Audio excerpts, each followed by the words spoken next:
We're just going to go straight to the first one. One of the things that my partner Kemp always says is that gatherings are sacred and meetings are secular.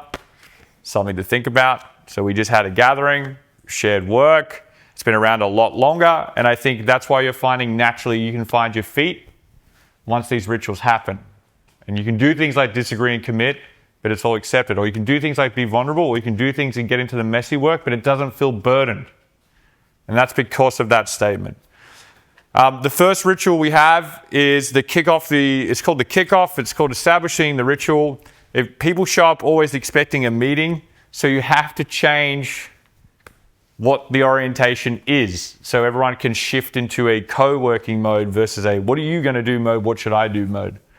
And so to stop people talking past each other, the ritual that we do is name the uncomfortable truth.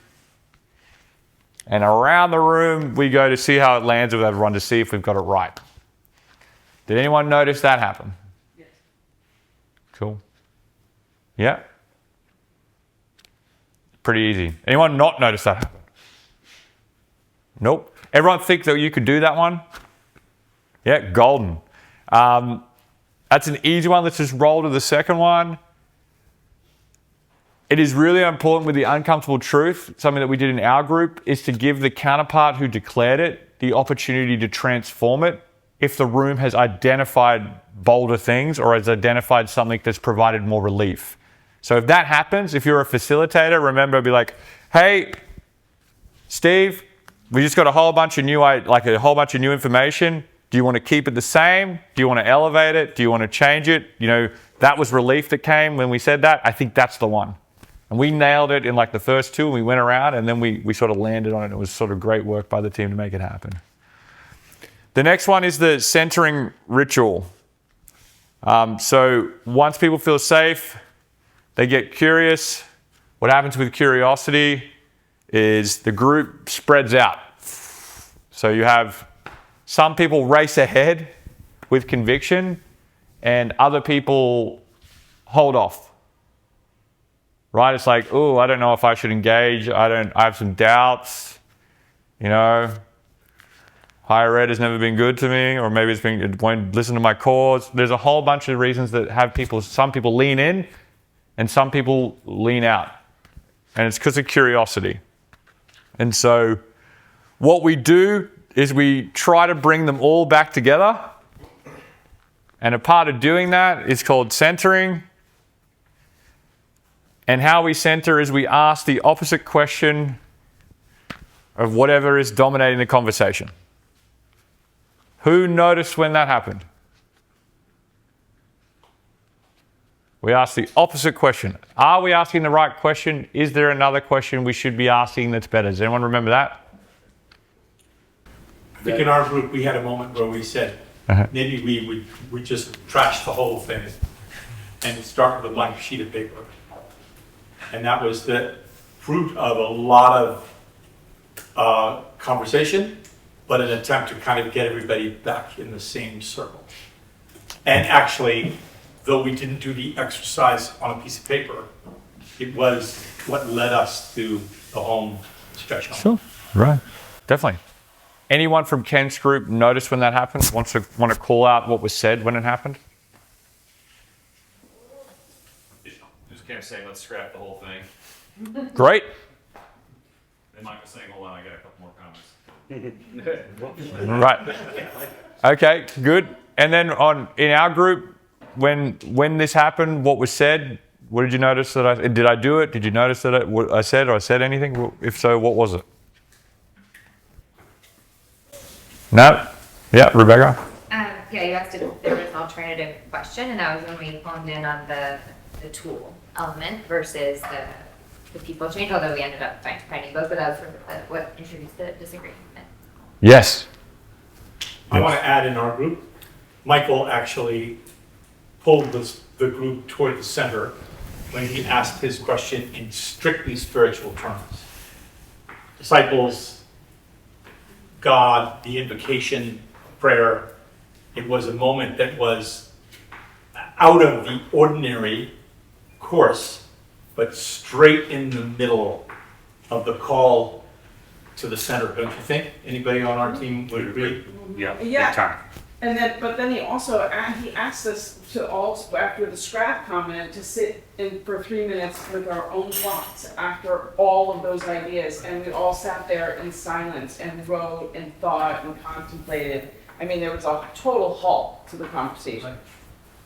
Which allowed all stragglers and all race aheads to come back to the middle. Cool. Yeah. Just a point on one of the things that we hit on that I imagine could come up a lot is I was not speeding through what I was trying to cover, but trying to like get my point across so we could have the dialogue. And you know, the words came out, but you challenged some of the words even, and it turns out a couple of those had a lot of meaning baked into them. And so I'm glad that happened because it shifted what our conversation was about actually, and gave me a chance to realize like, oh, I was just kind of speeding through this to get the point across, but I need to be clear. And so if we hadn't have done that, I think some of the solutions would have looked different. And it's just simply, you know, what was that one word? Is that the word you want to use, or do you want a different word? The words were track and follow that was debated, and then you inserted creativity. What if you could be very creative right now? What would you do with X?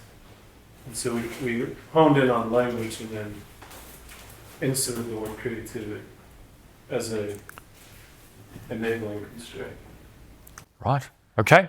Strong noticing. Yep. Shoot. Can I ask a question? Go for it. I wanted a little more clarity on certainty is almost always armor over fear. In our group, I think there were many times where people were really excited, started throwing out ideas. I saw that as a good thing, you know, people feeling confident, people feeling engaged, and that excitement kind of pushing the direction of the conversation. So this framing that it's almost a negative thing, I would love how that ties. Maybe the notion of certainty there is when your answer is no. Certainty is no, that's not. The certainty that what you're framing is the one is always an armor over fear. Because it's the old adage that if you have to argue your point, you're not serious. You're always open to another point of view. You may not be convinced by it, but certainty is a way of shutting down that point of view. And generally, when people want to shut down a point of view, it's because they're jumpy. Yeah. Now, we had a really good point in the conversation where the certainty that Sean is speaking about came from all of us pausing and thinking through what Emily was wanting based on what we had all talked about. So it wasn't predicated on we know what it is as much as it was we want to help, given the permission to do so in a safe way with one another. Right. It was very strong. The line between excitement and certainty can be kind of fuzzy. Yeah. Just remember too, this is just a phrase for the people striding ahead to help them get back to the group. So it's not a, you know, what are you afraid of? Just take someone that's moving quickly to make sure they're not missing anything. But that time that allows them to assess if they're missing anything just allows time for everyone else to catch up. Remember, our role of the facilitator is to keep the group together, and that's it. So it doesn't necessarily mean that there is always something there. It just might mean they're moving so fast ahead. Have they had any time to self-examine? And now is the right time to self-examine while they're striding, so other people have time to catch up. Okay? Let's keep going. The outcome of that is that we're all centered in the room. We're an equal learner. There's no experts, no saboteurs, and no spectators. The last problem is the walk home, and this is the highlight the courage. So it's the way we end a shared working session, and it's around this idea that you can go through a shared working experience and you can disagree and still belong. So you can still disagree, commit, and then still belong after it, even if it's not the way you wanted it to go. And what we do in this moment is people walk home knowing that they belong, depending on agreeing, and it's all about that belief that lets the group come back next time and keep doing real work. And a simple way of doing it is you just declare what you found courageous and how it changed how you operated in the session and going forward.